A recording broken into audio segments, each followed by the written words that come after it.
intéressé avec Myriam Seurat à son pays d'adoption, autrement dit la Grande-Bretagne.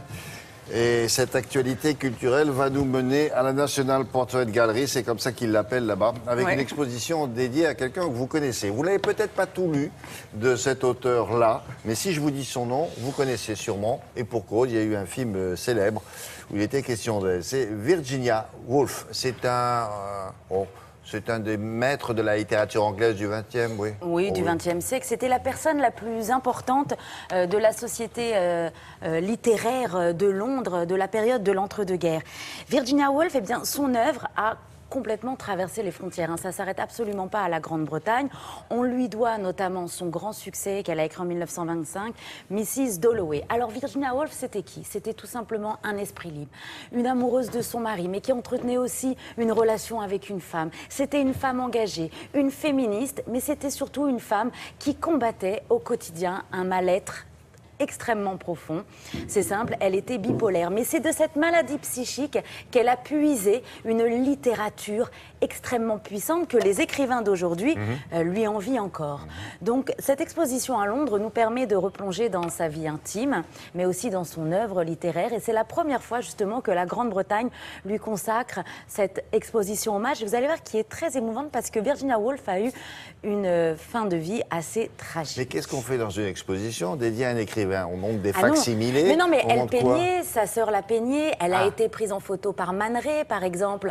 Elle écrivait aussi énormément de lettres. Il y avait aussi les premières éditions de ses bouquins. Il y avait les photos de son mari. Il y a les photos aussi de sa famille. Et puis, il y a surtout cette canne qu'elle a laissée derrière elle. Vous savez, quand elle est allée se suicider dans la rivière qui se trouvait à côté de chez elle et les lettres qu'elle a laissées à sa sœur et son mari. Bon, c'est très émouvant, regardez.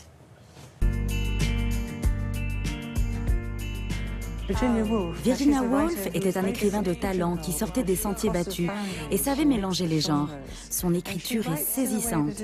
Son imagination, ses allégories stimulent vraiment notre esprit. C'est extraordinaire de voir comment son écriture a su captiver au-delà de nos frontières. Un autre aspect marquant de sa personnalité est sa vulnérabilité. Tout le monde savait qu'elle souffrait d'une maladie mentale. Tout au long de sa vie, elle a en effet souffert d'un mal-être important qui l'a plongée dans un état dépressif profond.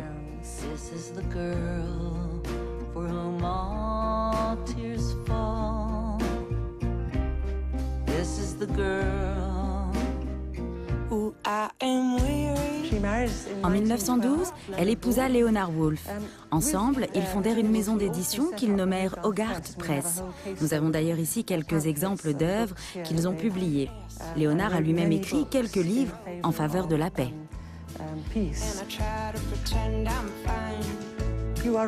Il est vrai qu'il est très important de mentionner un épisode clé de sa vie. Il s'agit de sa rencontre avec Vita Sackville-West, une femme aristocrate qui grandit dans une demeure de plus de 360 pièces.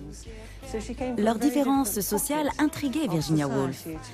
Alors après leur première rencontre, Vita décida d'écrire une lettre au mari de Virginia, qui disait « Je dois vous avouer deux choses. La première est que je viens de faire connaissance avec Virginia et je trouve qu'elle s'habille d'une manière atroce. Et deuxièmement, je suis très amoureuse d'elle. » Au début des années 30, Virginia se forgea une opinion politique plus marquée. C'est pourquoi nous avons intitulé cette partie de l'exposition « Pensée et mon combat ». Elle était contre la guerre et se confrontait au fascisme, une idéologie en pleine croissance et contre laquelle elle se battait.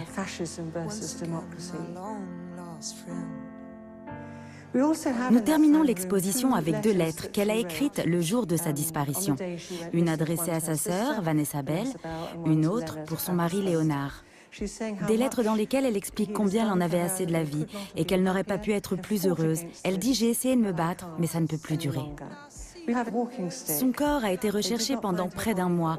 Avant l'acte fatidique, elle laissa derrière elle, au bord de la rivière, cette canne que son mari retrouva, ce qui lui permit de comprendre d'emblée ce qui lui était arrivé. Mais la vraie version de la vie de Virginia Woolf n'est pas la maladie, mais l'énergie qu'elle a mise à construire une œuvre littéraire importante et une vie créative lorsque la maladie lui laissait un peu de répit. Et c'est ce qui nous rend aussi admiratifs de son travail.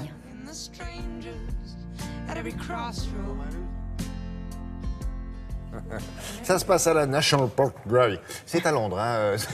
Voilà, c'est jusqu'au 26 octobre. Jusqu'au 26 octobre. Et si vous passez par là, comme on dit à la télé. La revue de presse culturelle, voici, elle est signée de Patrice Romden.